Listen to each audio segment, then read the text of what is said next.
പാലയിൽ പുളിക്കക്കണ്ടം കുടുംബം താരമായി. കോട്ടയം ജില്ലയിലെ പാല മുനിസിപ്പാലിറ്റി ആരു ഭരിക്കണമെന്ന് തീരുമാനിക്കുന്നത് അവിടുത്തെ പ്രശസ്തമായ ഒരു കുടുംബമാണ് പുളിക്കക്കണ്ടം കുടുംബം.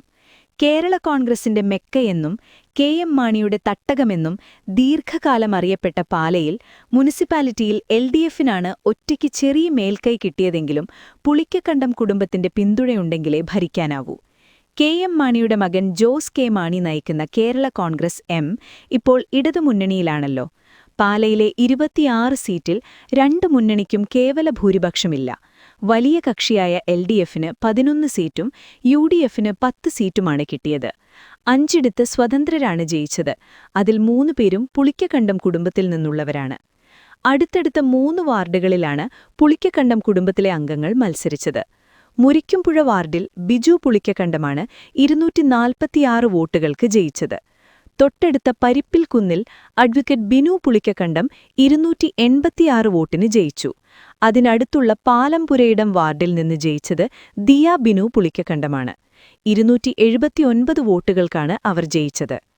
മറ്റൊരു ദയനീയ ചിത്രം മാണിയുടെ പാല വാർഡിൽ കേരള കോൺഗ്രസ് എം സ്ഥാനാർത്ഥി 3ാം സ്ഥാനത്തേക്ക് പതിച്ച് വെറും 13 വോട്ട് നേടിയതാണ്.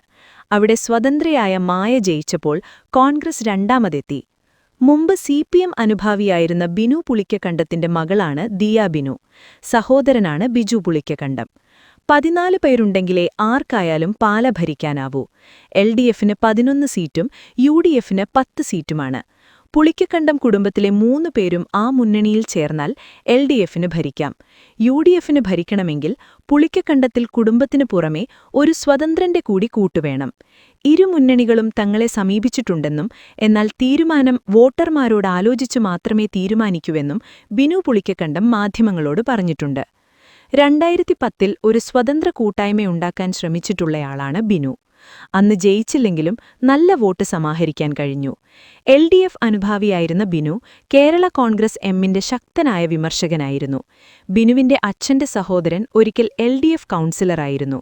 മദ്രാസ് ക്രിസ്ത്യൻ കോളേജിൽ നിന്ന് ഇക്കണോമിക്സിൽ ബിരുദമെടുത്ത ബിനു MBA പഠിക്കാൻ തയ്യാറെടുക്കുകയാണ്.